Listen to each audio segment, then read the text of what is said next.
On April 26, 1986, the worst nuclear accident occurred, Chernobyl. There has been a nuclear accident in the Soviet Union, and the Soviets have admitted that it happened. The most severe accident that has ever taken place. Совета министров СССР. На Чернобыльской атомной электростанции произошла авария. By Tuesday, the wind was changing to the south and west, and by Wednesday, Switzerland was being affected. Approximately $68 billion worth in damages was incurred, and thousands of lives were lost as a direct result of the radiation. Almost everything died that remained in the area, which later turned into the Chernobyl exclusion zone. Cesium-137 was left to contaminate the region, which has a half-life of about 30 years. This means the contaminated area will not be safe for modern human habituation for at least 20,000 more years. But what about the animals that were living there? Immediately following the Chernobyl incident, a large spike in oddly mutated animals occurred, along with farmers in the nearby regions observing their animals being born with mutations. Mutated animals could not reproduce or survive for very long, and many previously healthy animals died very quickly as a result of the radiation. Insects particularly disappeared rather quickly for reasons we can only guess at. Within 6 months of the incident, it appeared that wildlife had almost entirely disappeared.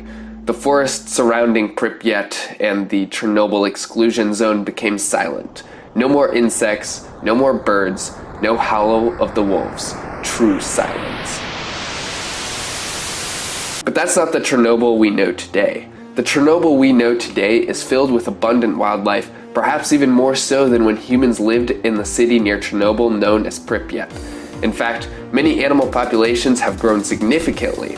Examples of animals seen within the zone include horses, wolves, badgers, swans, moose, elk, turtles, deer, foxes, beavers, boars, bison, mink, hares, otters, lynx, eagles, rodents, storks, bats, and owls. As it was said in Jurassic Park, life finds a way. All because these animals live in a highly radioactive and dangerous zone for humans doesn't mean that they look strange. While there was an initial boom in mutations and defects, most animals born today look completely normal. That being said, they aren't normal. They're still mutants. The rate of mutations has increased greatly as the radiation has directly affected their DNA. And just to be able to survive in this area now, they have to have mutated DNA. Still, these creatures are believed to be living, for the most part, healthy, normal lives. If anything, some scientists speculate that wildlife is doing even better now than when humans used to live there. In a way, the exclusion zone has created a sort of safe haven for wild creatures that can withstand the radiation because they don't have to deal with humans living there, hunting them, or destroying their habitat. This is their area, and it will remain their area for the next 20,000 years. All that being said, not all creatures have fared so well. Some creatures have disappeared entirely in the area, specifically invertebrate populations including bees, butterflies, spiders, grasshoppers, and dragonflies. These ones have diminished completely.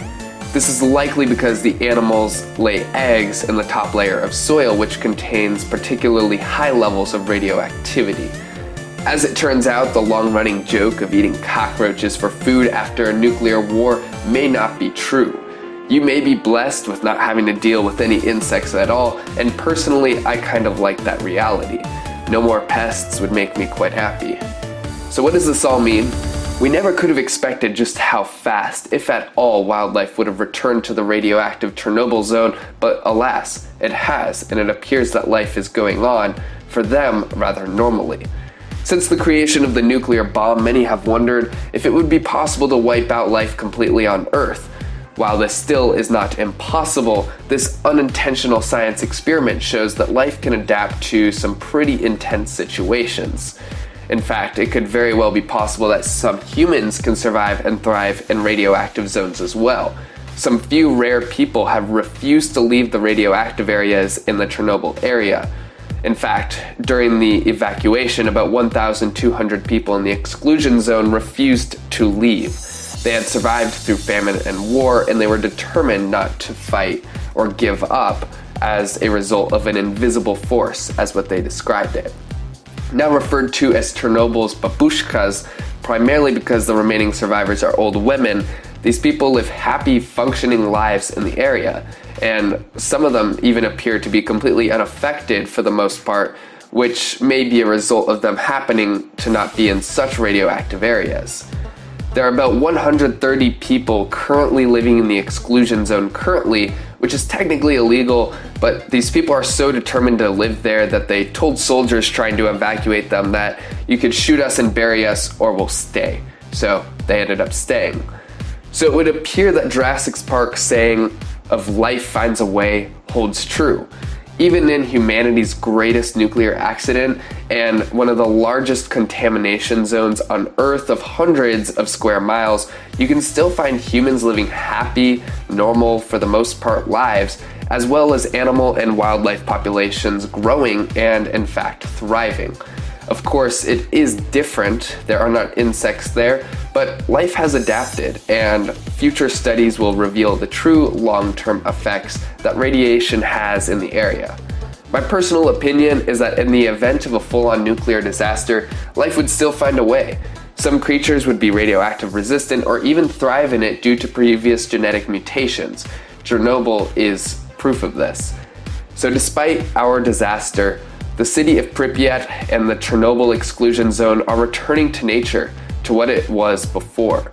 We are products of nature, one with Earth, and so no matter what crazy science experiment we develop, we will always certainly return back to what was before. What do you think about the meaning of wild animals returning to abundant life in the Chernobyl exclusion zone? This area is highly dangerous for humans to live in, and there are still some particularly small areas that you would die within hours of walking in that area. So it's still very dangerous for modern humans, but some humans might be able to adapt to it. And as we're seeing right now, wildlife creatures are adapting and potentially even developing genetic mutations that allow them to thrive in a radioactive zone. What do you think of this? Let us know. And if you have any pest-related problems, unfortunately we still have to deal with pests in the whole rest of the world. Bees in particular have been quite annoying recently, so give us a call at 855-WILDLIFE or visit www.wildlifexteam.com and we'll be sure to get rid of those pests for you. Thanks for watching and have a great day.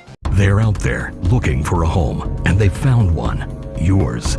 They want that cozy place in your attic or under your foundation. Give them enough time and you'll be paying big bucks to fix their damage. Wildlife X-Team specializes in removal and prevention of wildlife infestation, responsibly and professionally. Wildlife X-Team has earned the top-rated award from Home Advisors because they're experts at what they do. Just one call and they're gone. 855-WILDLIFE or wildlifexteam.com.